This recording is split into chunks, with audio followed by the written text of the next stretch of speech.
ज्ञानाञ्जनशलाकया ज्ञानाञ्जनशलाकया चक्षुरुन्मिलितं येन तस्मै श्रीगुरवे नमः।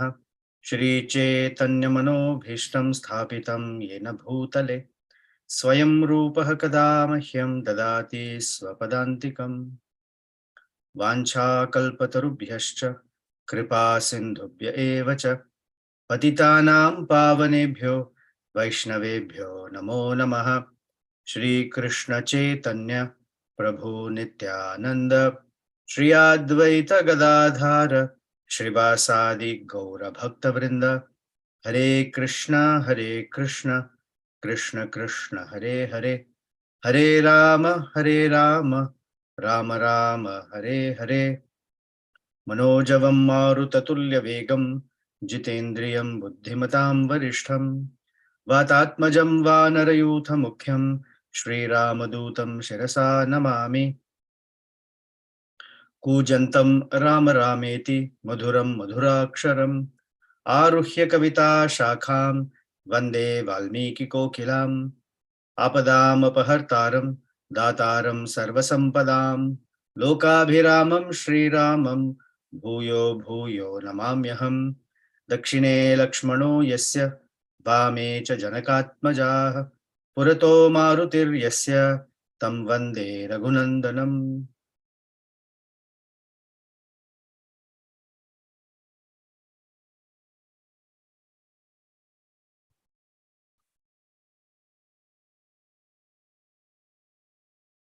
Our hero Sri Hanumanji is in Sri Lanka,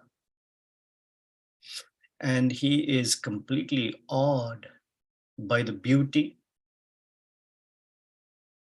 and the elaborate arrangement of Lanka under the governance of Ravana.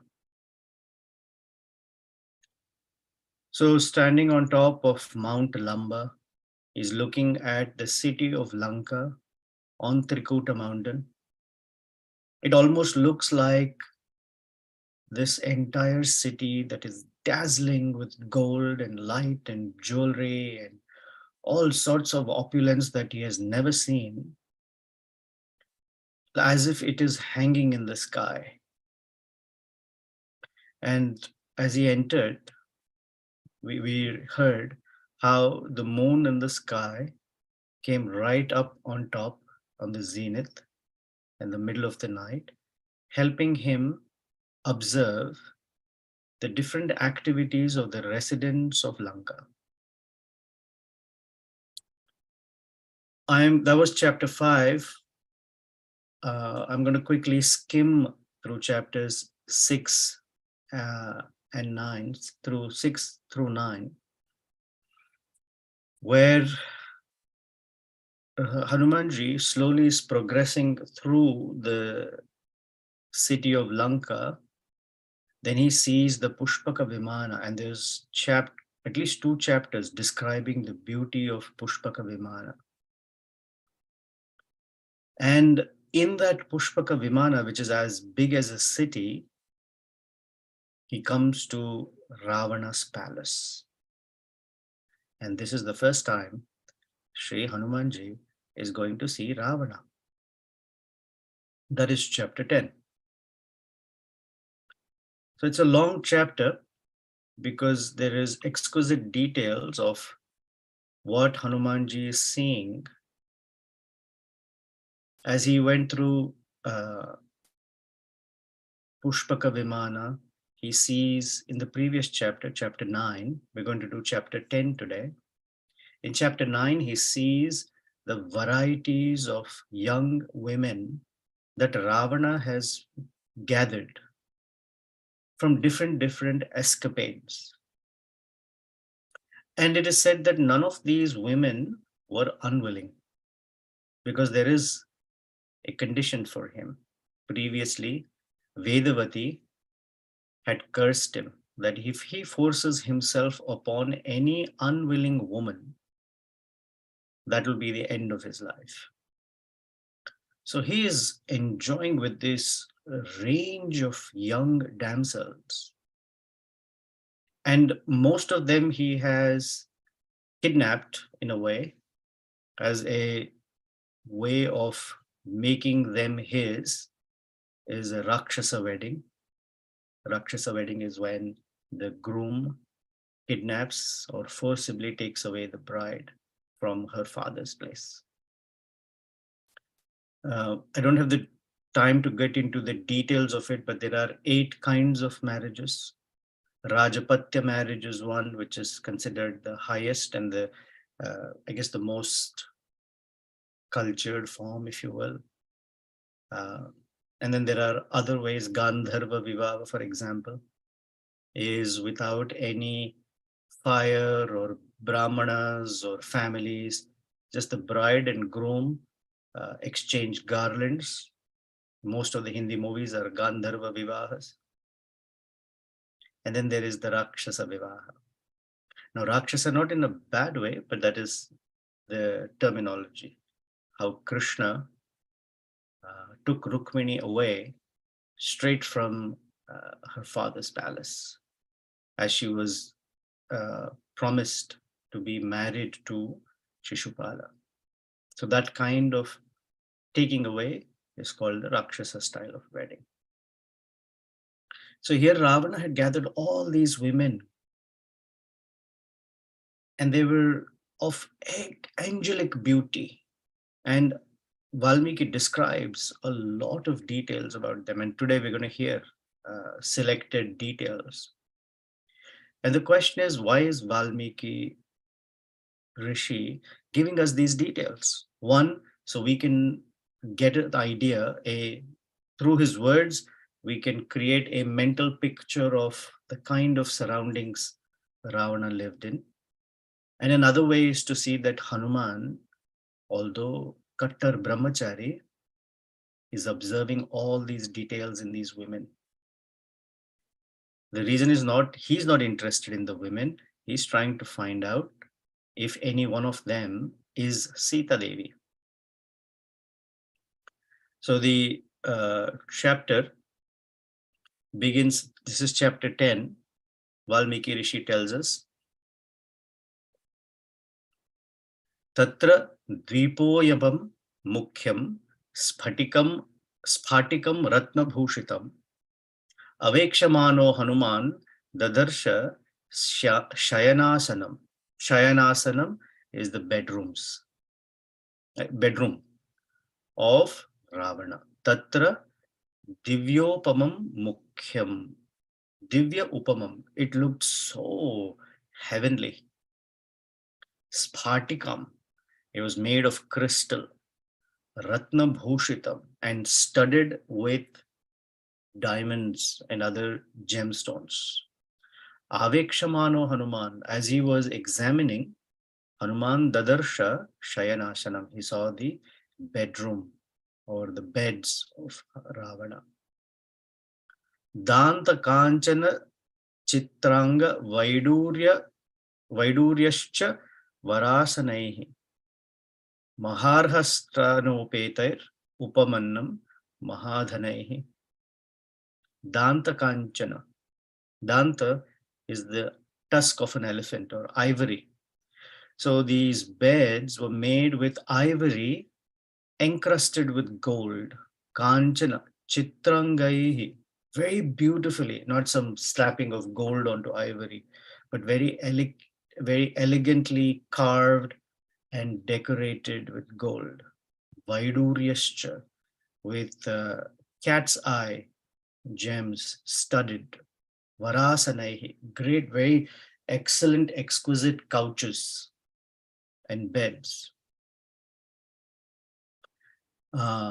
And all of them mahadhanaihi, they were so richly, opulently, luxuriously decorated and arranged. Then he saw this big, massive white umbrella of Ravana. All of us carry black umbrellas. Somehow that is fashion. But in Vedic tradition, a white umbrella is the umbrella of a king. So white umbrella is offered on top or over the head of the Supreme Lord because he's the king of all kings. over the head of Indra because he's the king of all the demigods. And definitely Ravana has his big, massive white umbrella. And the umbrella looked like a full moon. Dadarsha Panduram Chhatram. The umbrella was nice and white, spotless white. Tara Adhipa Sannibham. Tara Adhipa, the lord of all the stars. That is the moon. Then he saw exquisite couches made of gold, shining like the sun. And the couches were decorated with Ashoka flowers. So within this golden, it had this reddish hue. If you type in on Google Ashoka flowers, you'll see small red, very bright red flowers. Then a variety of women holding chamara fans. These beds were made with very soft sheepskin, and they were nicely decorated with fragrant, beautiful flower garlands. So basically, he was living the high life, and the entire rooms were had wafted very fragrant, aromatic smoke because all of these enhance sensual enjoyment, and the entire place was filled with aromatics. There, Hanuman saw Ravana. What was Ravana doing? The massive, gigantic lord of the demons was sleeping with his eyes completely drawn up. His eyes were bloodshot red, and he looked like this black cloud. And his earrings were so bright that they looked like flash of lightning on his on a dark cloud. And his clothes had gold and silver texture to it. So they were made with very rich silks and had embroidery of gold and silver. His body was smeared with red sandalwood paste for fragrance. And the color of Ravana was that of, if you see in the sky, a dark cloud. But at sunset, the sun that becomes reddish casts a reddish hue on that blackish cloud. That is how he looked.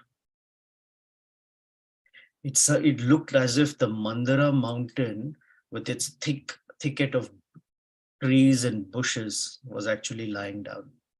And he was decked with all these exquisite ornaments. And he was sleeping after having a great, I'm trying to find a word that is PG-13. After enjoying with all his harem, all the women that were in his harem, after he had enjoyed with them to his great satisfaction, he was lying down on his glittering couch. So it was not just one, there were hundreds of women with whom he was enjoying simultaneously. But as he was lying down, he was hissing like a serpent because of this big body, because of all the great enjoyment he had. And he was in deep sleep.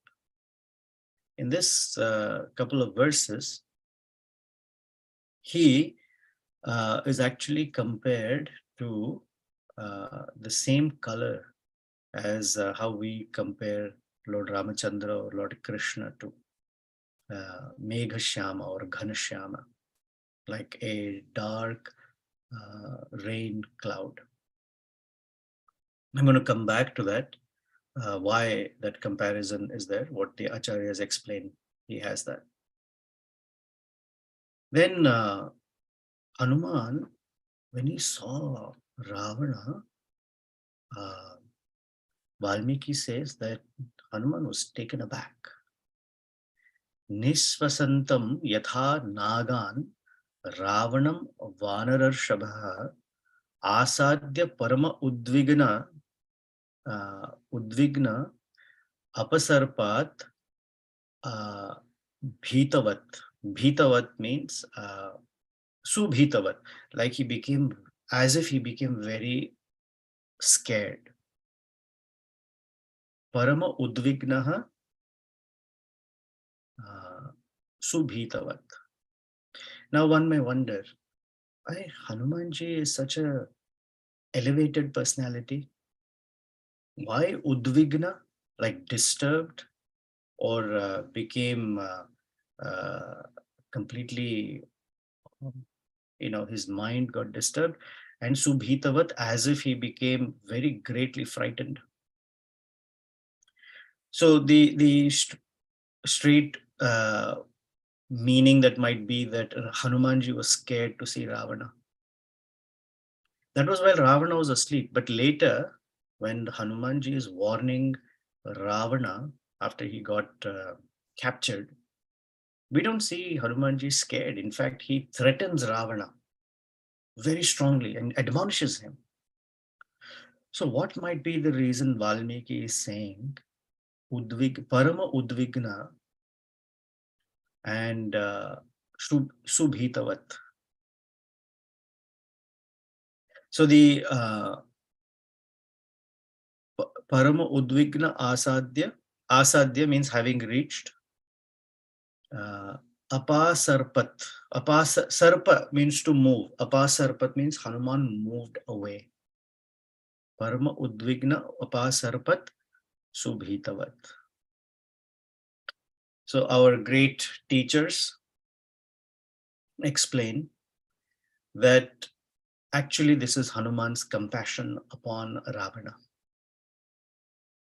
When a great soul, it seems, who has nothing to do with material affairs of the conditioned soul, when they look at a soul, or in this case, Ravana's enjoyment and dallying and wallowing in extremely hedonistic lifestyle,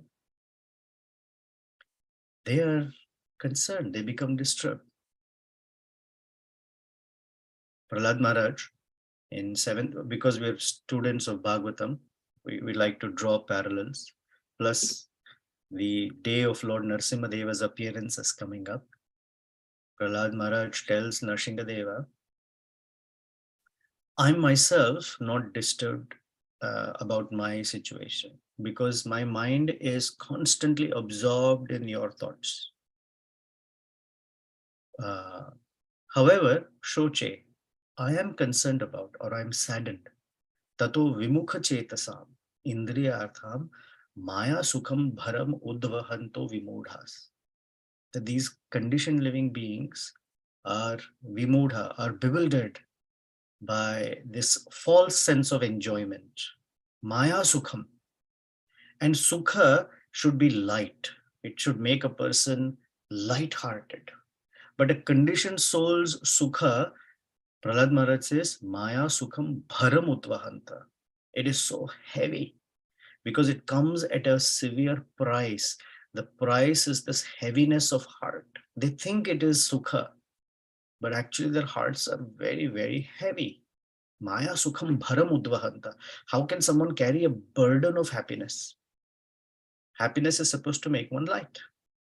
When I look at such persons, shoche tato, I'm very, very concerned. I become very morose. Naiva udvija. For myself, no udvigna. Same words, udvigna. Naiva udvige. Naivodvije para durattara vaitaranyaha. Tvad gayana mahamrita magna chittaha. My consciousness, my heart is completely absorbed in glorifying your great acts. Tvad gayana. I'm singing the glory of your greatness. Shoche, but I'm concerned about them. So this is the concern of Hanuman. Udvigna. Parama udvigna. That Hanuman said, oh my God.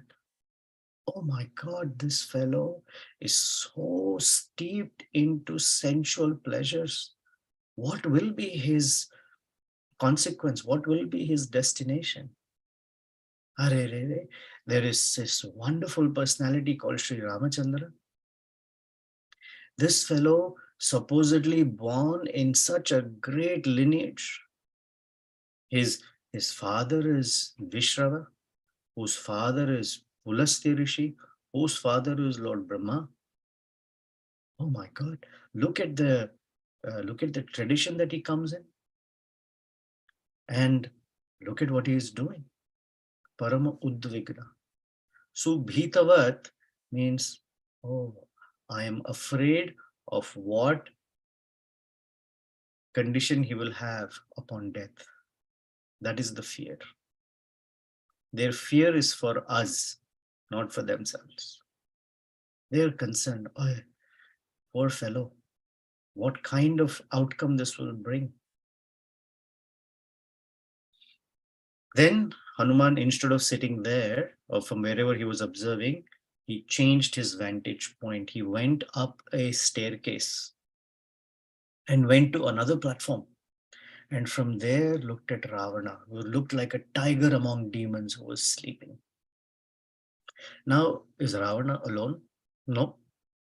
With Ravana, all these wonderful angelic women were. So Ravana was lying down. Oh, one more thing. Ravana was lying down with his arms spread out like this. And these arms looked like Indra's flags, which means they were massive, big, and they were decorated with golden, shining jewelry. And these arms actually, not along with the jewelry, had all the scars on them. These scars came from Airavata's tusks. So when it shows that this guy is not an ordinary fellow, he had some great battles and great enjoyment. And the great battles was, you can see all the scars from fighting with Indra, and when Airavata goaded him with his tusks. You could see some part of his flesh or skin torn because Indra's thunderbolt had struck him there. You could also see cuts from Lord Vishnu Sudarshan Chakra on his body. He had very shapely fingers, and his thumb and nails were so well decorated. And it seemed like Ravana's fingers, as he was lying down, his 5 fingers spread out like this, they looked like 5 hooded serpents. But Ravana's body was smeared with cool, fragrant, very, very exquisite perfumes made of sandalwood and other fragrant aromatic herbs. And Ravana's body was, Hanuman could tell, was massaged by all this best of women wearing also exquisite clothing, fragrant hair well done, makeup well done, lipstick, eyeliner, I don't even know what all, but so exquisitely decorated. And Ravana's on his arms were all these women lying down. The entire bedroom was fragrant. It shows, in I mean, we only have experience of reading novels or seeing movies where the so-called romantic scene is set up with candles and fragrances and you know uh, seductive music, fragrances, lighting is nice, arranged in such a way that it evokes a certain kind of emotion. And that is exact, or that taken to a million degrees of intensity is what Hanumanji is saying. Then Hanuman saw these women. Now there were different categories of women. Not all women were necessarily enjoying physically with Ravana. They're of different categories. Some women are meant for his sexual pleasure. Some women are meant for giving him pleasure by touching and massaging him. Some women are meant to give him pleasure by playing musical instruments. And some women are there to serve whatever he wants, beverages and food, and organizing things for him. So there are all these categories of women. And Hanuman saw that there were all these women, angelic women, who had performed dance routines for him. How does he know? Valmiki saying they're all asleep, but they're wearing dance clothes. They have, they say ghungru in Hindi. They have their dance bells, whatever it's called, tied around their ankles. And all these women, they are resting on each other. Hmm. Uh, One woman is resting on the lap of another woman. They're all tired and fallen asleep. Hanuman saw that these women had very exquisite jewelry on their ears, and made of the finest gold, with studding of diamonds and gems, Vaidurya, which is cat's eye. And they were wearing armlets and bangles made of gold. The faces of the women were like full moon, and they were very brightly lit, uh, along with all the jewelry that they were wearing. They were all exhausted, and they were fully intoxicated, because the women were drinking alcohol and all these intoxicating beverages with Ravana. They had dallied with him. He had embraced them. Then they were all lying down here and there on his arms. They were lying down on the floor, all over the place. And it's not just one or two, hundreds of them. And you can see Hanuman says, Valmiki says that one woman was so tired dancing that she had fallen, and she had fallen asleep in a dance posture.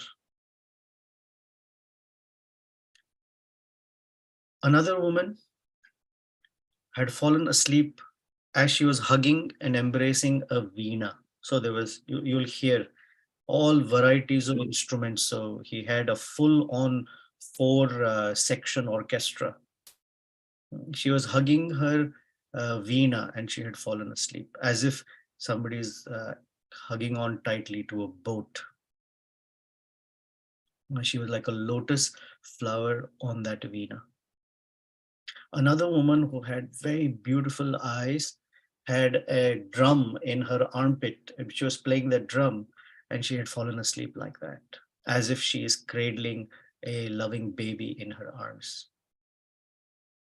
Another woman with exquisite bodily features was holding a tambura, and her arms and fingers around the tambura were so beautiful, and she had fallen asleep, as if, and she was holding the tambura as if she was holding a long lost lover that she met after a very long time. Another woman was playing the stringed instrument called a lute. It's like a guitar, or um, a little tiny one called ukulele, something like that. And she was tightly clasping that instrument, but had fallen asleep.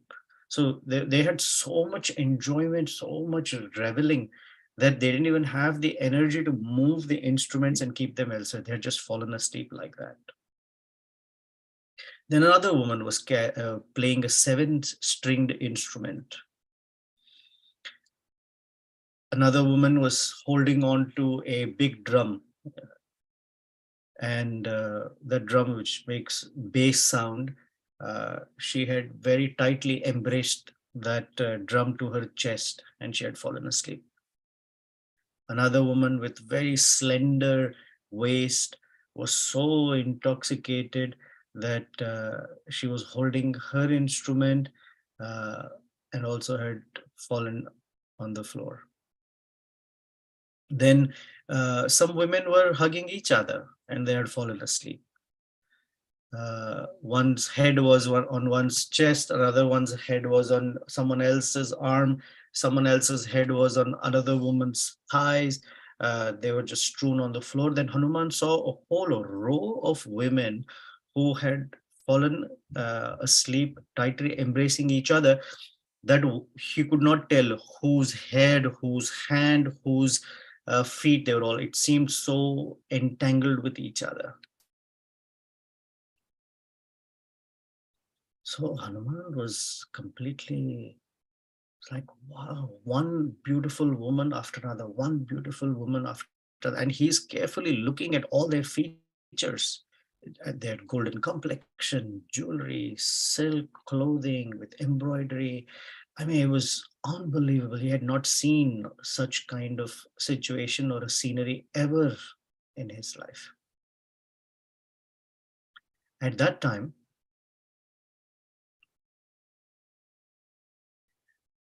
Hanuman saw one particular woman, very, among all these beautiful women, she was far beyond in beauty. She didn't even, none of them compared to her beauty.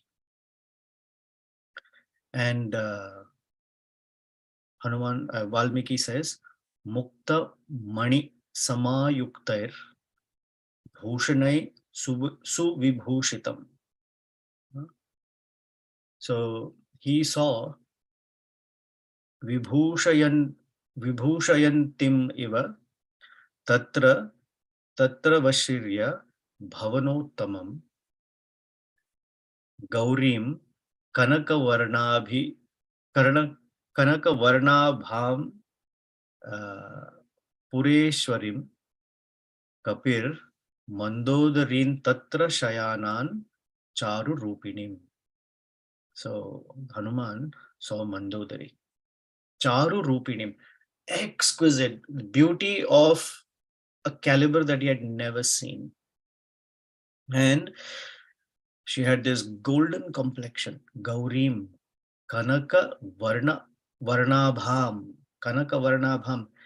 We pray to Srimati Radharani. Tapta Kanchana Gaurangi.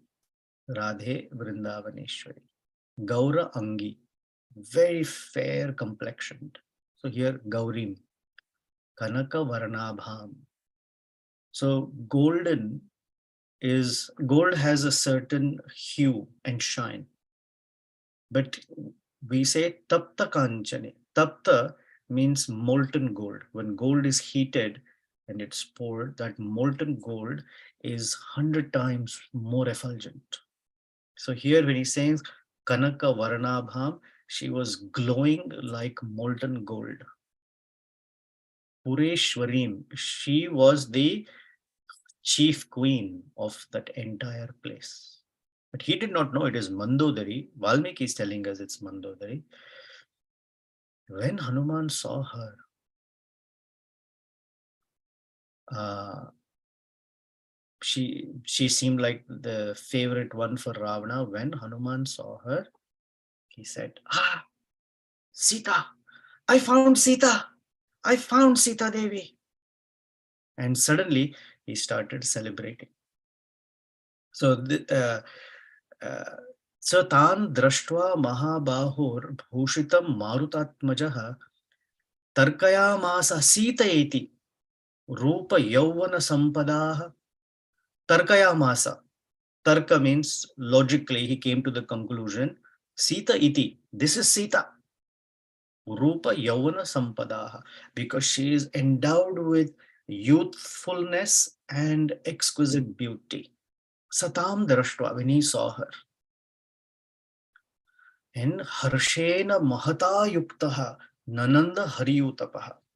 Harshena Mahata. He had the greatest joy in his heart.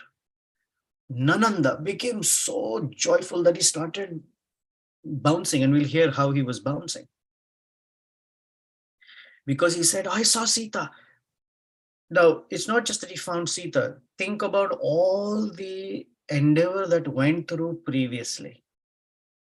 He saw the very forlorn face of Sri Ramachandra. He saw Ramachandra waiting on Mount Prasavana for the entire Chaturmasya time, pining for being separated from Sita Devi. Then the Vanaras sent in all directions by Sugriva.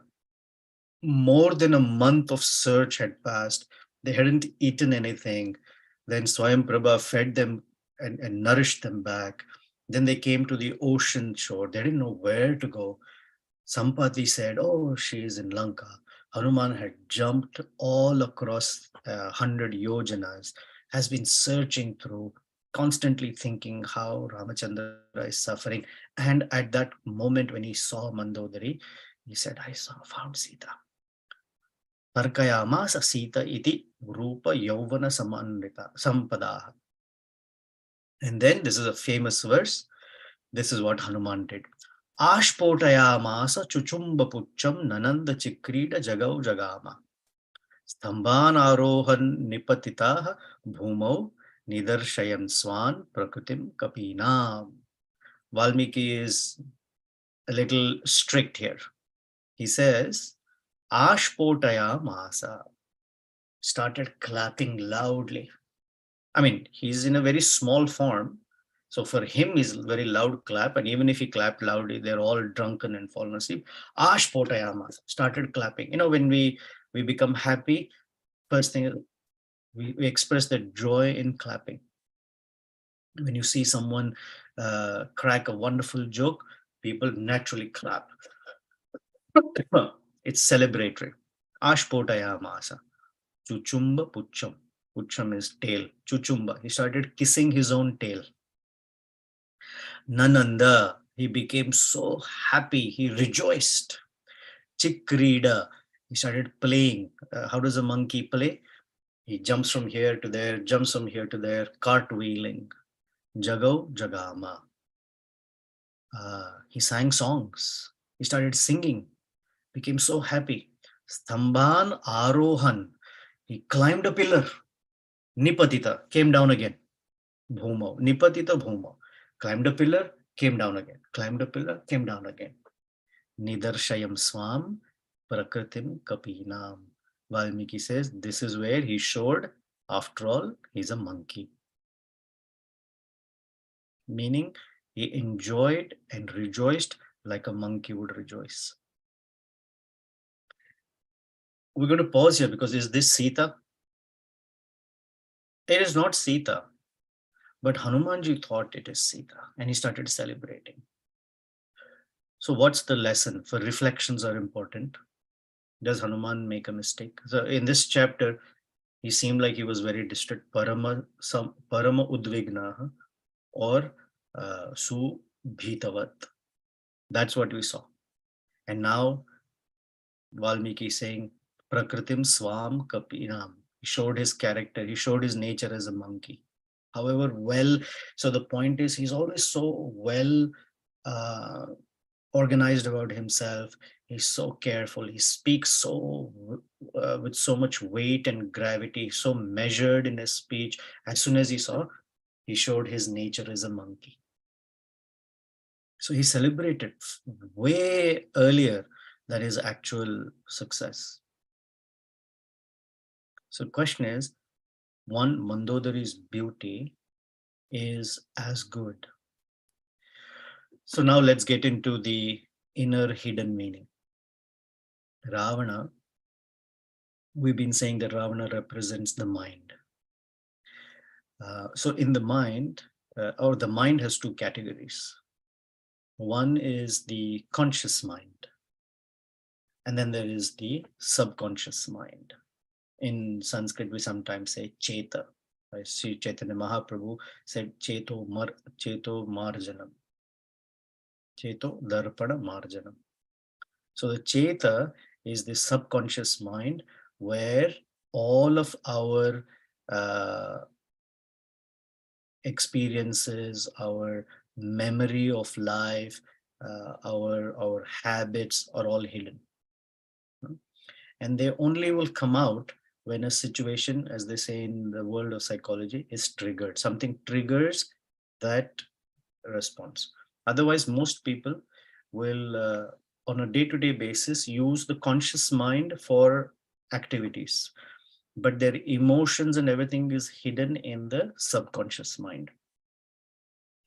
And in the subconscious mind are all the is the repository of past memories, which in Sanskrit we say vasana, or impressions, all the desires, the unfulfilled ones or the needs, everything is sitting in the subconscious mind. So this Ravana, with all these varieties of enjoyments or all these desires that are with or within the subconscious mind. In this chapter, the way Valmiki has described Ravana, he has described him with one head and two arms. So we say, oh, Ravana has 10 heads and 20 arms, because then he must be lying down. Imagine how long and wide his pillow must be. Then somebody will ask the question. So if he's lying down with his 10 heads like this and he wants to turn to his side, how does he turn to his side? So here in this chapter, Valmiki tells us Ravana has one head and two arms, and he uses the word Kama Rupinam. That means he can manifest a certain form as he likes and withdraw that form. So when he's enjoying in his bedroom in the dalliances with others, he has a different form.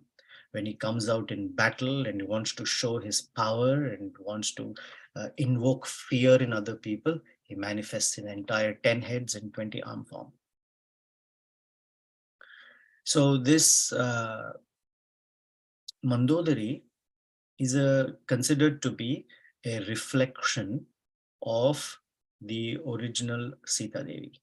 Yeah. Now, when I say reflection, it means Sita Devi, we've said, represents the jiva, the soul.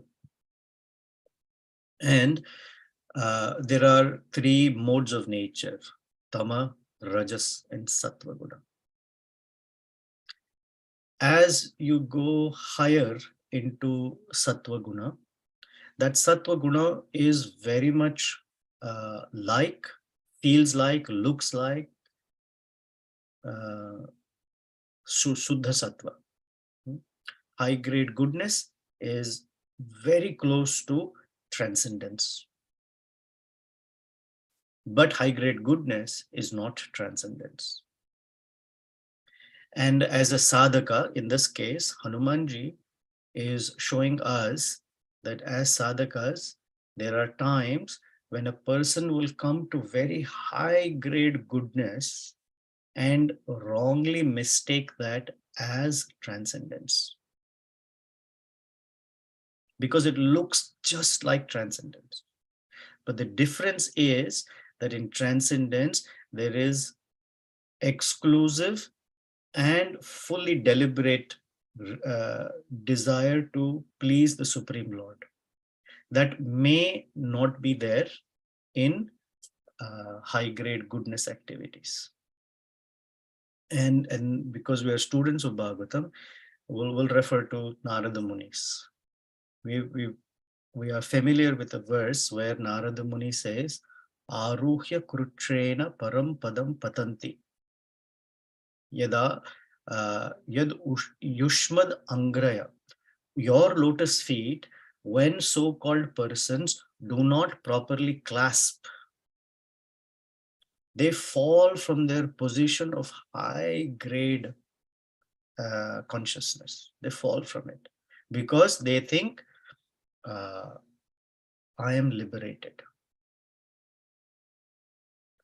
And that consideration that, oh, I am liberated, actually opens the door for them to fall, because they construe for themselves a high grade goodness as equivalent to transcendence.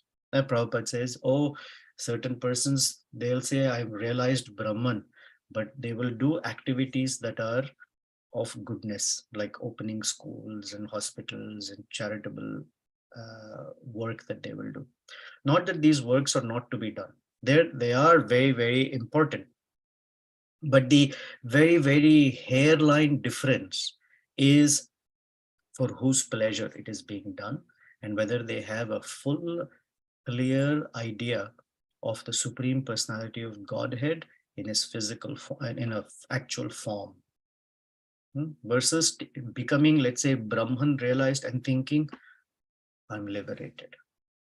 That is high grade goodness activity. My spiritual master, many, many years ago, uh, I guess, wrote me a letter just on a principle that one should be careful while performing bhakti, that one, they don't get attached to the what goodness gives them, because goodness gives you being organized, being clean, being regulated, being knowledgeable. And Krishna says in the Bhagavad Gita that knowledge and happiness bind a person in goodness. So they're not liberated, they're still bound, but they're bound by golden shackles. But that joy and happiness and sense of enlightenment in goodness should not be mistaken as transcendence. Transcendence is different. Sita is different from Mandodari, but Mandodari looks as good as if she is Sita, but she's not. And Hanumanji, Valmiki through Hanumanji is telling us, don't celebrate so quickly if you don't know the difference yet. And immediately in the next chapter, which we're not covering today, Hanuman says, wow, hold on a second. That cannot be Sita Devi, because Mandodari is lying in the arms of Ravana. That means, however so-called elevated one feels, one may still be under the grasp of their cheta, their mind. Therefore, Chaitanya Mahaprabhu says, Cheto Darpana Marjana must be completely clean. Drushta Evatmanishwari. One cannot see the soul so easily just yet. But one has to come to be able to see Darshaya of one's soul. So there we'll end. Let's see if there are any questions or comments.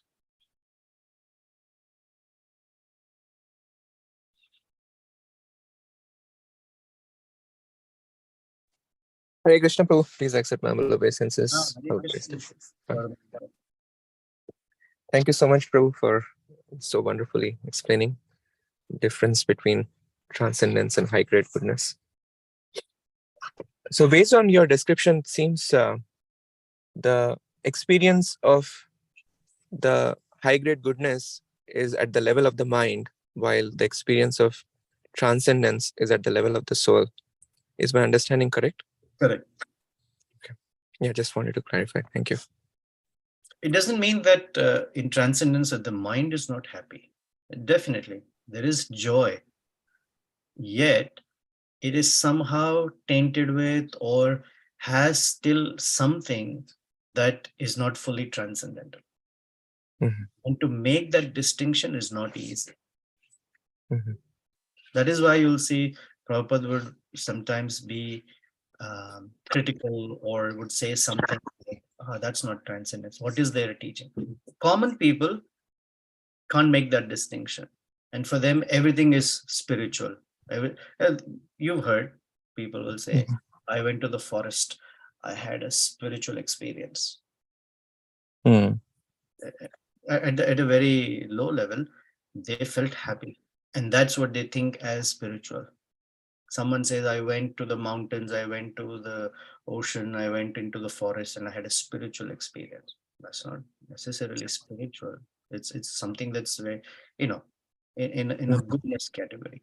Someone has great knowledge of scripture, they're well read, they live a pure life, and they're considered as spiritual people. They're not necessarily spiritual unless Yushmad Angraya, unless they're very clear that in their consciousness they're holding on to the lotus feet of the Lord. So for most people, they can't distinguish who's spiritual and who's not spiritual. They all look the same. And if people are wearing a certain saffron or a long beard, or they do great charitable work, okay? Before my father passed away, I won't take names just because this is going on YouTube. He and I got into an argument. I mean, it was a friendly argument, but an argument nevertheless. He said, "Oh, such and such person, what a great personality." And I said, "Yeah, they're great, no doubt. They're very great social service people." So he looked at me quizzically and he said, "What do you mean social? They're spiritual." I said, "In what way are they spiritual?" "Oh, look at all the hospitals they've opened and they're doing free medical for all these people." Now, I said, "Okay, how's that spiritual?" And I said, "Oh, look at the other person. They have free medical facilities for others. They give out so much of free food." I said, "I agree. It's not easy to do something like that. It takes a great amount of charitable nature. It takes a great amount of inspiring others to do the resources. But how is it spiritual? Where is the Supreme Lord in this picture?" "Oh, they're doing this as a service to humanity." No doubt. Great people. Absolutely, no doubt. They're very great people. But don't call them spiritualists. And it was hard. It was hard for him to accept. It was hard. Of course, I don't have the same purity. It was hard for me to get through. But the Mm, point is, high grade goodness is not transcendence. It looks like it's very close to, but it's not the same. mm. I was also reflecting how when the karma gets or karmic reactions get transferred from one life to another, it is transferred through the subtle body, Yes, but the bhakti gets transferred through the soul. to the So, soul. likewise, in the case of high grade goodness, also the inclination for high grade goodness, whether it is happiness and illumination, as you were pointing out, that's also codified in the subtle body as we move from one phase of existence to another. Yes. Thank you so much, bro. No, well, thank you. Thank you for raising this discussion.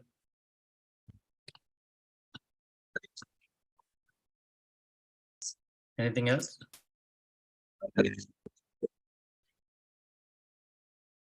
Sarvabhauma Prabhu, is it you? Yes, so Can you speak up? It's hard to hear you. is it better? Yeah, better. Okay. As we are discussing regarding high grade, this. So my question is, if somebody even goes beyond high grade goods, but they're situated in Santaras, right? That is also to be gone beyond, much go beyond Santaras. So as we say, as if the high grade goodness means beyond Santaras also. Your voice is not clear, but what I picked up is one may go beyond high grade goodness into Shantaras. That should also be considered goodness and not transcendence, and they should go further. Yes, so Uh, uh, Depends on their constitutional nature and identity. But if it's not so much which rasa, but in that rasa, in Shanta rasa, there is still an idea of the Supreme Lord, whether his greatness, but there is a conception of divinity that is far clearer. But there has to be activity. Naturally, there will be certain kind of bhakti activity, but exactly how depends. Generally they say that the throne of the Lord or the trees, the cows, they're all in Shantarasa, because in terms of reciprocity, it's not as much or not the same. But they have a clear idea of in the evolution of um, conception of divinity, the conception of the Supreme Lord as a person is clear. But it's a range. It's not very distinct as we hear a bucket. Oh, I'm in Shantaras, I'm in this bucket. But think of it as a continuum. I'm just saying, as a follower of Chaitanya Mahaprabhu, we are supposed to go beyond that, beyond substance. There's no supposed to go. There is no supposed to go. Uh, what we are being offered is an appreciation of the highest grade of bhakti. Ramya Kachit Upasana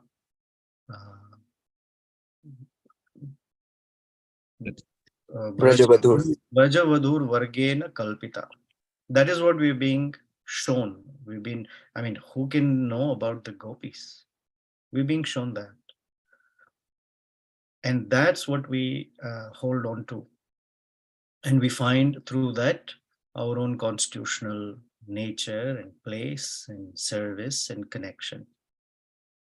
And Sri Chaitanya Mahaprabhu can then do whatever he likes after that. Thank you. And last thing, so say we start from Dasaras and then leads to that. That's the way process. What? We start from Dasyaras and Then it leads to like for the component. we start with Vaidhi Sadhana Bhakti. The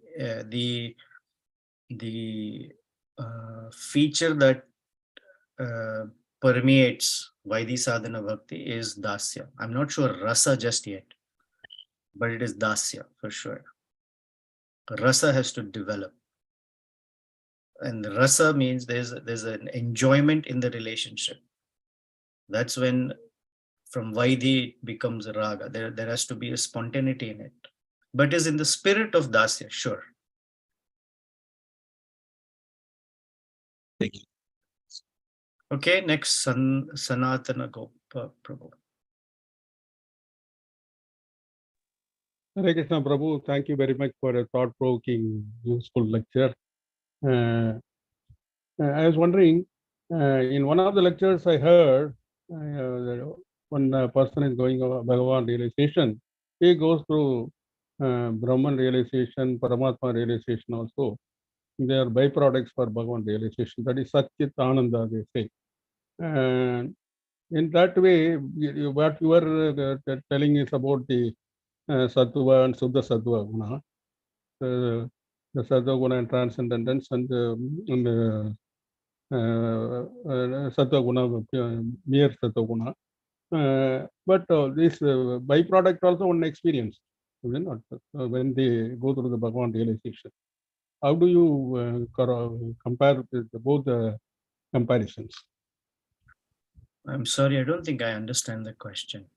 No, actually, a person when go through the Bhagavan realization, because you are telling, they mistake Sattva Guna as a transcendent Sattva Guna. But when a person goes through Bhagavan realization, they can also mistake Brahman realization or Bhagavan realization also. I mean, Paramatma realization also, Bhagavan realization. There is a possibility of mistaking is also there.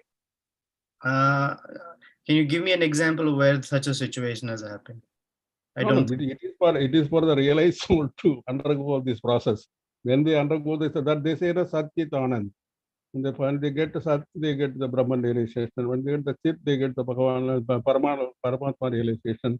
And they get the Satchitananda, they get the Bhagavan realization. That's it. They say that. So a person, when he undergoes, these are all the byproducts, they say.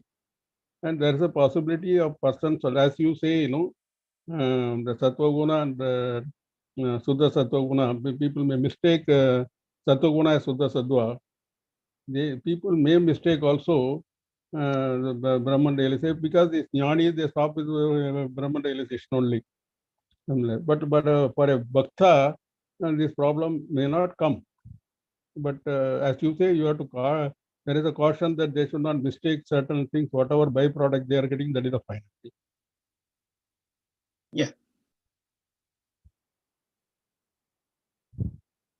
And one more question is, you were telling that Pushpak Viman has been described in 2 chapters, and we have been hearing about the Pushpak Viman also. Does it look like a flower, or how? Because you have explained so nicely about other things, and they say, at the time of death of a devotee, Pushpak Viman will come, and he will depart through Pushpak Viman. So that what does it look like, and how it is described? You've been telling it is described in 2 chapters. If I have the fortune of actually seeing it, I will let you know, but I have no idea. No, but the It's chapter described they have like a explained, you are city. telling, no? I'm just reading from Valmiki Ramayana. It is described as if it's a whole city. About The city word only. Vimana also indicates as palaces, not necessarily as, don't literally translate it as an aeroplane. We get a little idea from Srimad Bhagavatam when Kardama Muni created something like that for Devahuti. And it expanded by just his desire and mind, and it had all his assistants, and there were all these beautiful gardens and waterfalls in it, and they could go anywhere they want. That's what he did for Devahuti. So this Pushpaka Vimana was originally created by Lord Brahma, and then he gifted it to Vishravas, that is Kubera, that Ravana stole from him. Kubera got it because of his austerity. Ravana got it because of his coveting nature. But other than, was it like a plane, or I don't know. The No, description, I was wondering why it is as called if it is a Pushpaka. city. Why it is called Pushpaka? I was wondering why it is called Pushpaka. I don't know. I'll find out. If you find out, you let us know. Oh, I don't know. thank you very much. Why the name Pushpaka? If Shamkund is here and he knows, he can tell us. I don't know. I don't know, Prabhu. I don't know.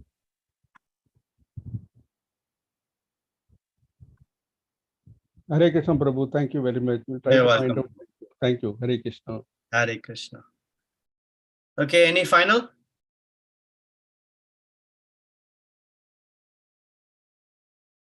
Okay, thank you very much. We meet again next week. We'll find out how Hanumanji is teaching us, and then he quickly says this is not Sita Devi, and what his reasoning is, because he said Tarkaya Masa. That is another thing. Tarkam, just logic, cannot lead one to finding the soul. That's the Upanishadic verse, right? Tarkena, one cannot achieve the soul simply by tarka, logic. And that's what Shankaracharya also said. Nahi nahi rakshati dukrun karane. For that, Bhaja Govindam, one should very, very strongly fix oneself at the lotus feet of the Supreme Lord. And may Hanumanji guide us to that, and may we all succeed in finding ourselves, that is captured and lost in the Lanka of this body, and under the grasp of Ravana, this mind. Thank you. Shri Shri Sita Ram Lakshman Hanumanji ki jai. Srila Prabhupada ki jai.